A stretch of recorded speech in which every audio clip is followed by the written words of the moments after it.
ચટાકેદાર રીંગણના પલીતા બનાવવા માટે મેં અત્યારે જે ભરથા માટેનું રીંગણ આવે છે તે રીંગણ લીધું છે.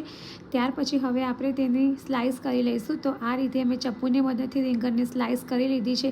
તો આ જે રીંગણના પલીતા છે તેને તમે દાળ ભાત સાથે ખાઈ શકો છો, ખીચડી સાથે ખાઈ શકો છો, શાક રોટલી પરોઠા સાથે પણ ખાઈ શકો છો.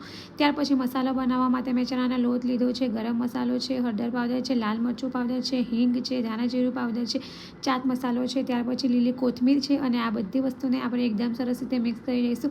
તો આપણો જે પલીતા માટેનો મસાલો છે તે રેડી છે. ત્યાર પછી હવે આપણે જે આ રીંગણની સ્લાઇસ કરી છે તેને આપણે આ રીતે બંને બાજુ બરાબર મસાલાથી કોટ કરી લઈશું. અને હવે અહીંયા ગેસ ઉપર મેં નોનસ્ટિક પેન લીધી છે. ત્યાર પછી તેમાં થોડું ઓઇલ એડ કરીશું અને હવે આપણે આ જે રીંગણની સ્લાઇસ છે એને એડ કરીશું અને બંને બાજુ એકદમ સરસ રીતે આપણે એને સેલો ફ્રાય કરી દઈશું. તો રેડી છે આપણા ચટાકેદાર એવા રીંગણના પલીતા. ખાવામાં ખૂબ જ ટેસ્ટી એવા લાગે છે.